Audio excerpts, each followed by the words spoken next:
ಗೊಬ್ಬರ ಇಲ್ಲ, ಇಂಪೋರ್ಟ್ ಮಾಡ್ಕೊಳ್ಬೇಕು, ರೈತರು ಬೀದಿ ಮೇಲೆ ಕೂರ್ತಾರೆ ಅಂತ ಹೇಳೋದಕ್ಕಿಂತ ಇದನ್ನ ಒಂದು ಇಲಾಖೆ ನಿಮ್ಮ ಹತ್ರ ಇದೆ, ಇದನ್ನ ರೈತರಿಗೆ ಕನ್ವಿನ್ಸ್ ಮಾಡುವಂತ ಕೆಲಸಗಳನ್ನ ಇವತ್ತು ಮಾಡಬೇಕಾಗ್ತದೆ. DAP ಯೂರಿಯಾ ಎರಡು ಕೂಡ ಲಿಕ್ವಿಡ್ ಫಾರ್ಮ್ನಲ್ಲಿ ಬಂದಿದೆ.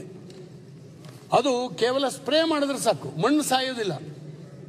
ನೇರವಾಗಿ ನಾನು ಯೂರಿಯಾ ಮಣ್ಣಿಗೆ ಹಾಕೋದ್ರಿಂದ ಮಣ್ಣು ಸತ್ತು ಹೋಗ್ತದೆ. ಹಾಗಾಗಿ ಮಣ್ಣನ್ನು ಸಾಯಿಸದೇನೆ ಕೇವಲ ಸಸ್ಯಕ್ಕೆ ಬೇಕಾಗಿದೆ. ಗೊಬ್ಬರ ಯಾವುದಕ್ಕೆ ಬೇಕಾಗಿದೆ ಅಂದ್ರೆ ಸಸ್ಯಕ್ಕೆ ಬೇಕಾಗಿದೆ. ನೇರವಾಗಿ ನ್ಯಾನೋ ಗೊಬ್ಬರವನ್ನ ಸಸ್ಯಕ್ಕೆ ಸ್ಪ್ರೇ ಮಾಡೋದ್ರ ಮೂಲಕ ಬೆಳೀತದೆ. ಇದನ್ನ ನಮ್ಮ ಸೈಂಟಿಸ್ಟ್ಗಳು ಹೇಳಬೇಕು.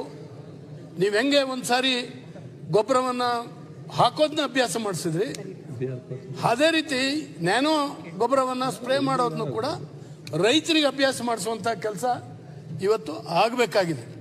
ಈ ನಿಟ್ಟಿನಲ್ಲಿ ಪ್ರಯತ್ನಗಳು ಆಗಬೇಕಾಗ್ತದೆ.